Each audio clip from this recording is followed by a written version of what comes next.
Test cricket is just about to be back. The Kiwis are in town in a few weeks' time. I am so excited. It's now, about 5 months since the Ashes debacle. England have a lot of bridges to rebuild with the fans, I think.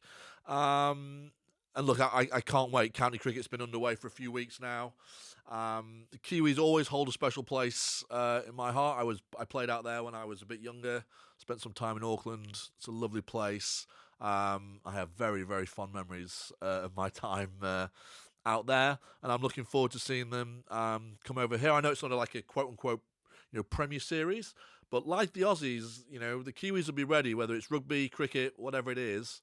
They're going to be tough. In terms of the cricket, they're definitely better than the sum of their parts. And I think it's going to be a fascinating test for England to rebuild. And I think the one thing as England supporters, look, obviously we don't want to overlook New Zealand. We've got Pakistan. We don't want to overlook Pakistan. It's only just over 12 months till the next Ashes. So if that doesn't sharpen England's minds about what they should be preparing for, because there's not many tests. We've got 3 against New Zealand, 3 against Pakistan. I think it's 3 against South Africa. I think there's a couple maybe against Bangladesh at some point. So there's not a huge amount of cricket to play in terms of getting prepared for the next Ashes. And if you're going to blood some new players, they need at least sort of 6 or 8 games, right, to see if they can cut it. But this selection coming up for England is going to be one of the most interesting in a while. As I said, their reputation is badly, badly tarnished because of what happened over the winter. And are they going to be brave enough? Are they going to be self-aware enough to make some changes? I think if they don't, they're going to have... This summer could go one or two ways for me, right? It could either go, England could rebuild some bridges, get going again, make some good selections, or they could stick with what they've got. And if it goes badly wrong, the public will be on their back pretty quickly, and rightly so, I would say. So today, let's talk about selection for the New Zealand series. Let's start off with obviously the opening batting. Very easy one for me. Duckett stays. I know he had a bad winter, and there was that video of him. He was pissed as a fart trying to find a taxi home one night, and obviously that's not a good look. But he has been a top performer for England, not just in Test match, in all formats for a few years now. He averages well over 40, and I would keep him simple as that. His opening partner, Zach Crawley, surely there has to be a change. Now, if Zach Crawley gets picked again, I mean, it's massive nepotism at that point, right? No guy in the history of Test match cricket has had as long a run for his poor return as Zach Crawley. He averages 30 in about 60 tests. He averages 30 in county cricket. Like, what are we expecting from this guy? There's more than enough sample size now. And we have to move on. Surely we have to move on. If we don't move on, just the questions they're going to ask. He's Key's mate from Kent. I know his dad's well off. He's a very good golfer. They obviously like him, but this cannot go on. Okay, we've not beaten India. We've not beaten Australia. We have to make a change at the top of the order. Not to mention the fact, Matt Henry is already been named in the New Zealand squad, right? So, if we come to the first morning of the Test match, imagine Matt Henry's excitement if he's at the top of his mark, staring down at Zach Crawley, a few dozen yards away. There's just no angle I can see would say pick Zach Crawley for this series. We have to make a change. And as I said, if they go again with him, I think there's going to have to be some serious questions asked. In terms of where we would go, I'd probably go with Gay from Durham. He's in good form. He looks a good player. And out of himself, McKinney and Tribe, he's on a hot streak at the moment, so I would go with him. I have a feeling they'll go with McKinney. They've been watching him for a while, and he plays a positive brand of cricket, which they like. Do I think they'll stick with... I have to say, with this lot, I wouldn't be surprised if they did actually stick with Crawley. It's not like I'm convinced in my mind that they'll make a change. I think they think a lot of themselves. They think they know it all about Test cricket. And this will be one of the tests to see if they've learnt a bit of humility, maybe. On the balance of it, I would say they would make a change. I would 100% make a change.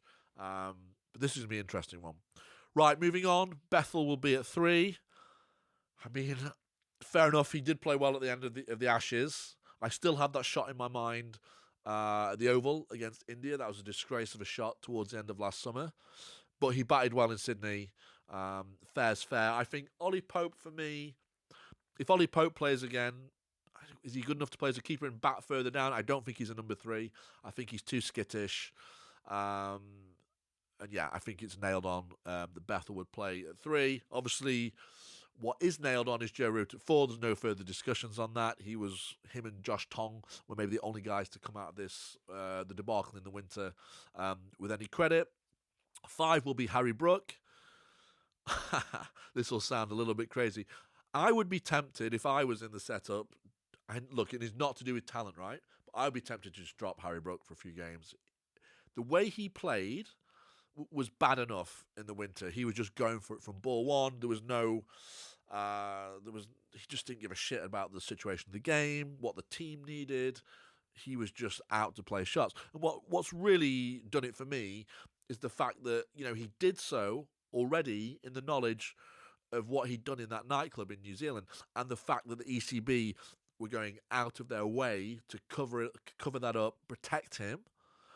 And not, as I alluded to in an old video as well, how much it costs, in airfares and travel for the supporters to get there. For him to go and play like that, I thought, the more I think about it, and the more has come out about him, I think that's an absolute fucking disgrace what he did in the winter. I think it's unforgivable.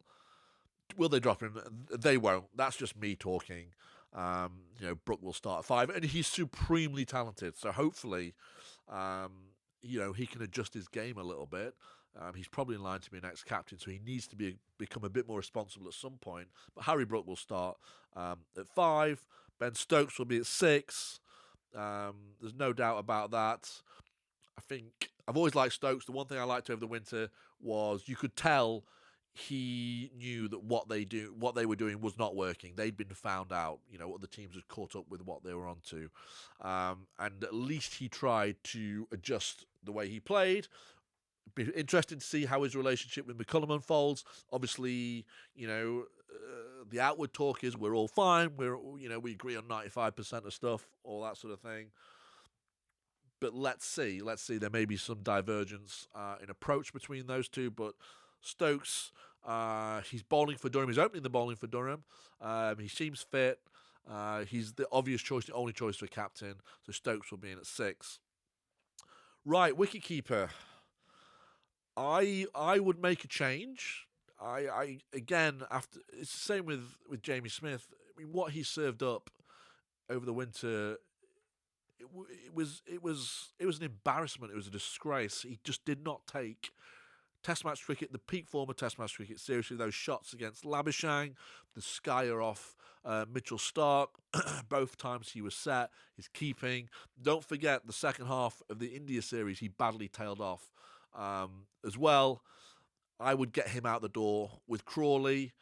I think this team needs it needs a kick up the arse. It needs some new players. I don't think. And look, Jamie Smith's got some runs. He got a lot of runs against Leicester in the county championship. I don't really give a shit about that. I a lot more care about what happened over the winter. And just to play the shots, the way he went about it, for me, absolutely not. He's got to be gone. I would go with James Rue of Somerset. He's a quality player. He was the first player since Dennis Compton or the fastest player since Dennis Compton scored 10 first-class centuries. He's a wicket-keeper. I know there's some talk of him maybe being as an opening batsman, but I'd go back to what I just said. I think a few more changes, the better for this team. They've been a very samey team, closed shop. We all like each other. We're all mates. And I think that's not the point of top-level sport, right? I think this team needs a good shake-up. So I'd get rid of Smith and definitely bring Rue in. I think he's a quality player. Will they do it? No, I don't think they will. I think they like Smith. And sadly, I think they'll stick with him. I think that's a big mistake. And I think I don't think he deserves to be picked again after what he served up in the winter. Onto the bowling. Now, this will be the most difficult part of selection, probably the most interesting and talked about part of selection, because this really will kind of have to be all change. Um, let's start off with the spinners. I think the two best spinners in England are Dawson and Leach. Okay, so let's pick one and stick with him. Personally, I go with Dawson. I think he has a bit more of an all-round game, and Leach has a bit of a spotty record with availability and that sort of thing. So I would just go with Dawson. I think he's reliable. He can bowl an end for you and bowl economically, and you can set a field to him. What we can't do is, we've got to get away from Bashir. I mean, he's ended up at Derbyshire, right? So that should tell you all you need to know. I mean, from my understanding, he was picked off the back of some stuff on YouTube, and it was all a bit of a vibes thing, and we like him, and he's a good guy, and he's not a good enough bowler, right? So that's first and foremost, and we need a spinner who we can rely on. So let's keep it simple. Let's pick one of our best two spinners, and let's go with it. And by the way, in a wider discussion, the ECB has taken a huge amount of blame for how bare the spinning cupboard is. What do you expect if you play county cricket in April and in September? It's just a shambles. The days of having two quality performers like Swan and Panesar are long gone, sadly. But look, I would just go with one of Dawson or Leach. And then there's the seamers. So where to begin with the seamers? I think, sadly, Mark Wood is probably done with Test match cricket, which is a real shame, because he was genuinely. Archer is quick. Would just that little step up to, I think, where he's almost on a scary level for batsmen sometimes, bowling at 96, 97 miles an hour. But I think his body has probably given up on him now and gone, which is sad. It'll be sad to see him go. But look, we took him to the Ashes, and on the hindsight, it was a bad mistake. I think we've got to probably move on from Wood. And he won't play anyway. He's not fit. So there you go. Then you've got to consider Jofra Archer.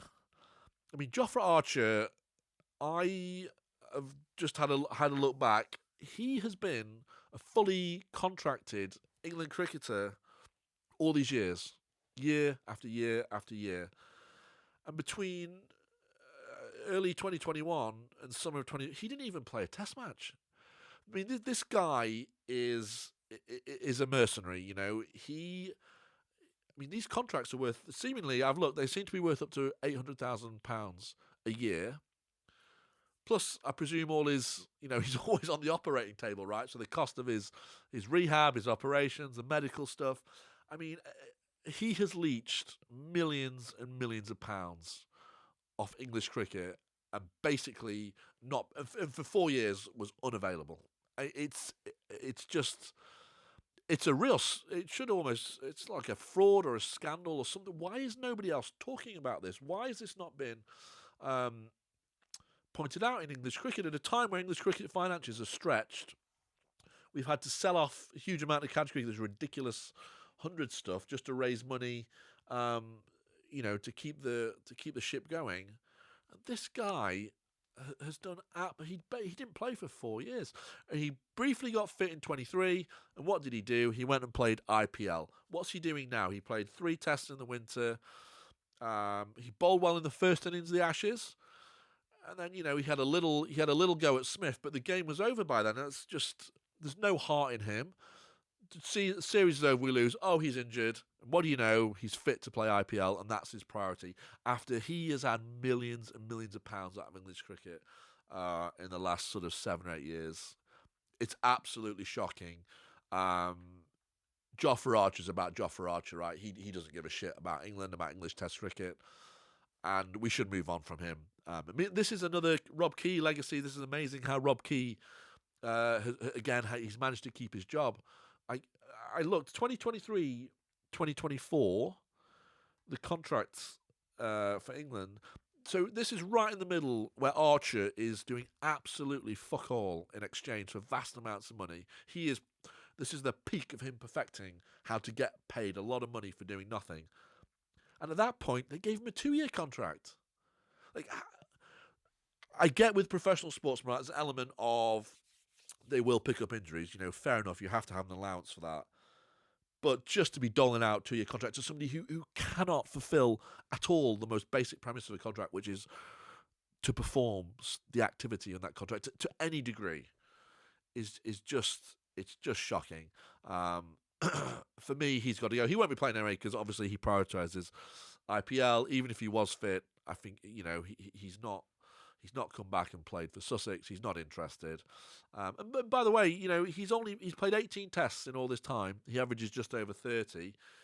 In the 29 Ashes, he got 22 wickets at 20. So he got over a third of those wickets at 20. So really, the other small handful of tests he's played, his performances haven't been that great. Stokes outbowled him against India last year. I would move on from Archer. He grinds my gears, as you can probably tell. Let's move on to Josh Tong. Josh Tong will play. He, along with Root, he came out with some credit, right? He bowled really well towards the end of that Ashes, so fair play to him. He's been doing quite well in county cricket. And also, if he thought there was any doubts over his place, he's gone and concussed Gus Atkinson, one of his rivals for a place. So I think Josh Tong will be in, rightfully so. He bowled really well over the winter. And then it's a really tricky one. I don't know where we go from here. I would probably go Ollie Robinson. Ollie Robinson is a quality bowler. Ollie Robinson was the natural successor to Stuart Broad, right? He's tall, he hits a good length. He's not express quick, but especially in English conditions, he should deck it around and be a good bowler. The thing is with him, he's another one, right? He had this golden opportunity, to take over from Broad and establish himself in the England side. He's making YouTube golf videos with his missus. He's another one. It's all about the golf. We know about this England team, and they golf, and then he's not fit enough to bowl multiple spells, back spasms, and they've just had enough of him. He wasn't taking it seriously. He seems to have sort of come back with a new attitude. His record's pretty good if you look at his test record. He gets his wickets at a good rate. Given the injury problems and unavailability issues, I would pick, along with Tong, I would pick Robinson. And now that leaves one space left. I mean, Gus Atkinson might be injured. He didn't do great in the Ashes. I think he's a decent bowler. He would be on my list. I think I'd go to probably Cook at Essex. I think he deserves it. He's another one who's been just completely shut out from the way England haven't paid the slightest bit of attention to county cricket in the last few years. By the way, we haven't even got a selector, right? The county season started about 6 weeks ago. You're going to think they want to take it seriously. It looks like it's going to be Marcus North. But you would have thought for the start of April, given the amount of shit they got over the winter, they'd have got their arse into gear and appointed somebody. But anyway, that's a different story with this setup, right? And we'll come on to that in another video. Sonny Baker, there's a bit of chat with him. But I would go with Cook from Essex. He's been a good performer for a long time. I think he deserves a chance. Do I think they'll go with him? I think they'll go with Robinson. They'll definitely go with Tong. Depends on Atkinson's on his concussion protocol. I wouldn't be surprised if they slip Sonny Baker in there as well. So it'd be interesting to see where we go. But look, nonetheless, soon the talking will be out the way. England have a lot to do. A, to start getting back some favour with the general public and the supporters from the winter. But B, as I said, start building towards the Ashes, which is the ultimate, which is only just over 12 months away. But look, let me know what you think in the comments. Have I been too harsh on Crawley and Smith and Archer? Let me know. If you disagree with me, let me know. We can discuss. And I'll see you in the next one.